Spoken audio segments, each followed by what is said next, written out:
Last topic that we have in today's lecture is our this Canadian unemployment data. So in this section, we're just going to look at some of the more in-depth statistics to find out or to see how well Canada is doing when it comes to unemployment, and also looking at some of the regions in Canada as well as some gender statistics, which I think are very important in these times, although gender politics is a little bit less pronounced than it was perhaps back in 2018. It seemed to be a very hot topic. It seems to have kind of died down in that sense, but I still think it's very important to review some of this so that we can actually put some perspective uh, on that particular issue. So I just want to know, well, how long are people unemployed? If you get unemployed, what can you expect as far as your length of unemployment?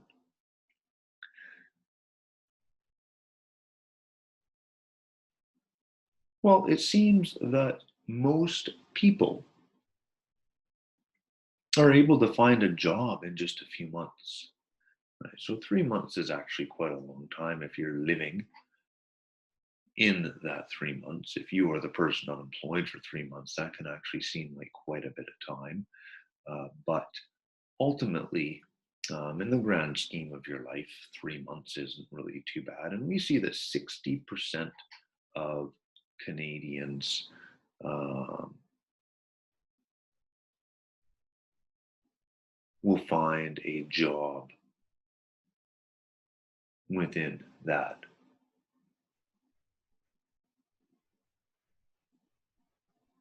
time period. So what this is telling us, that 60% of Canadians are going to find a job within 3 months of being laid off or fired or quitting a job.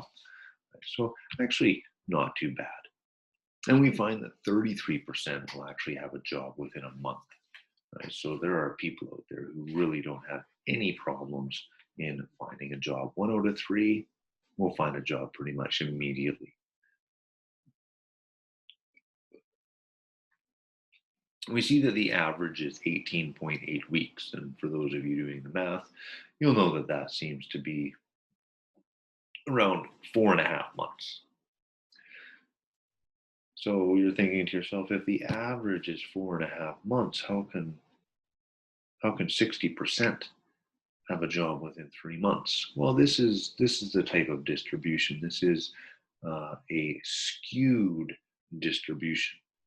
So when you see those statistical graphs, where you've got that long tail at the end of the graph, it is those people who are unemployed for very long periods of time that bring the average up, even though the majority of the people are actually less than the average. So that's how that particular statistic works. But in general, we see that, a good batch of Canadians are going to get a job within a reasonable amount of time, if you consider 3 months a reasonable amount of time. Here we have some data when we look at the percentage of the labor force right there. We see that people who are unemployed for 1 to 4 weeks, out of the labor force, 2.5% of the people were unemployed for 1 to 4 weeks. And we can see that as we go up in the number of weeks, we see that the numbers or the percentages go down. So again, we see that most people experience short term, like within the labor force, most people just experience short term unemployment. So if you become unemployed, chances are it'll be for a short term.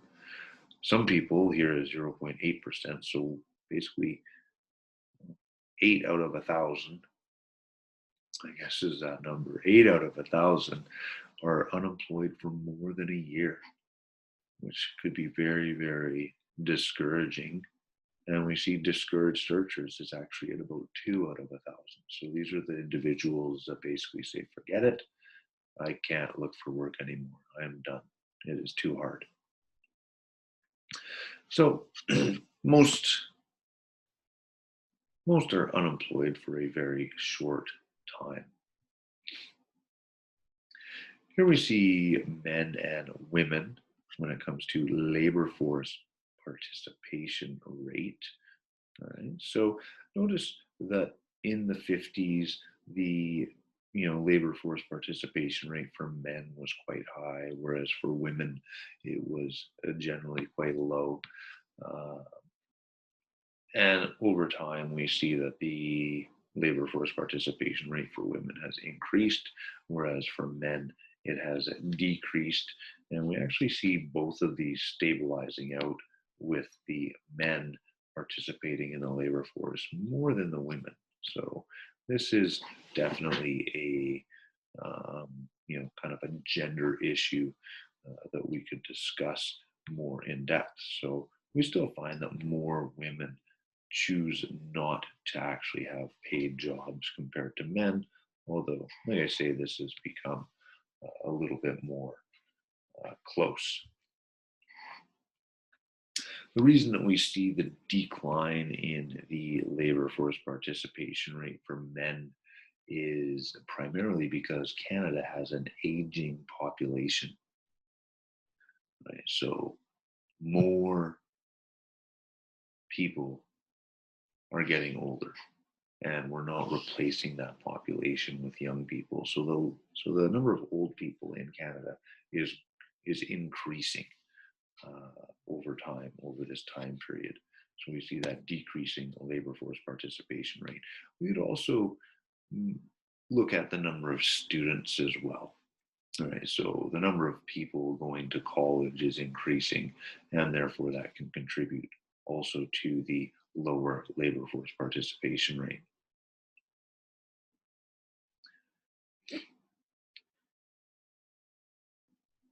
Of course, the increase in the women participating in the labor force, a lot of this has to do with, women's liberation movement, and feminism. People have called it as well, but essentially, women are now participating in that labor force, which is both good and bad, depending on how you look at it. But in general, I think moreover, it is a good thing. We're not simply relegating, or having those cultural, norms where women are seen as caretakers and men are seen as providers.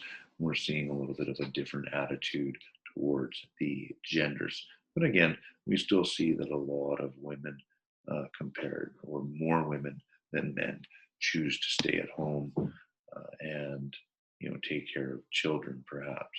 Although we'll see how this statistic develops over time.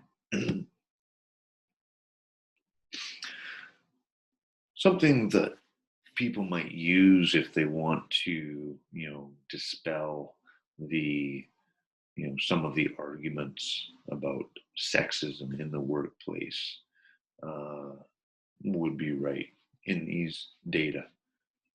It's interesting to look at the different age groups and see how it is that men and women are viewed or treated in the workplace. This seems to be a hot topic. Like I say, it's a little bit less today. I think we talked about it quite a bit in 2018, 2017. There was a lot of discussion. I think it has taken a little bit of a back seat currently. Uh, but it's interesting to look at the 15 to 24 to begin with. So we look at males and females 15 to 24. So notice that the labor force participation rate for males and females 15 to 24, we have 64.7% for males, and we have 64.4% for females. So essentially the same. So amongst young people, men and women want to work the same amount. These numbers are clearly indicating students that don't want to work, right? So that's why these are reasonably low in their numbers. However, if you take a look at the actual unemployment rate, you see that males have a 16% unemployment rate, whereas females only have a 12.4% unemployment rate. So significantly less. So it seems amongst the younger generation, if you want to start getting into the debate about sexism, it seems that yes, there is some sexism, and it seems to be against the males. So women have lower unemployment rates. It's easier for women to get a job than it is for men when you are young. And of course, there's no wage discrimination at this time in life because these are all minimum wage jobs and entry level jobs. So women have it better if you're younger, not the other way around.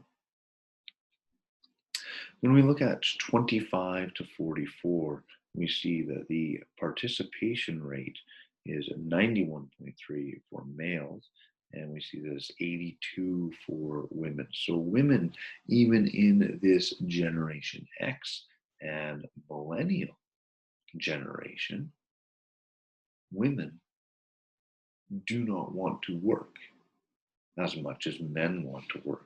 And that's in the labor force participation rate. Yet we see that actual unemployment rates are the same. So men and women actually experience the same unemployment rates when it comes to that mid-career type of thing, 25 to 44. Although, like I say, more men are working. So women still probably taking on that gender role of taking care of a family, even in our modern times. And then males 45 to 64, we see that the labor force participation rate is 80.1, 71. So again, more males wanting to work than females. However, we see that there's a 1% difference, a 1% point difference in the unemployment rate between males and females. Again, females more likely to be working if they want a job and they're older. Looking at some of the Canadian data, we can see that Atlantic provinces, so Nova Scotia, Newfoundland, New Brunswick, these provinces generally have higher unemployment rates than the rest of Canada. This is historically consistent. Whereas if we get into Western Canada, we can see this red line, this lower red line, is generally the lowest. Right? So we also have Central Canada, which sometimes comes in below. But in general, we see that the unemployment rate in the West is lower than the unemployment rate out East.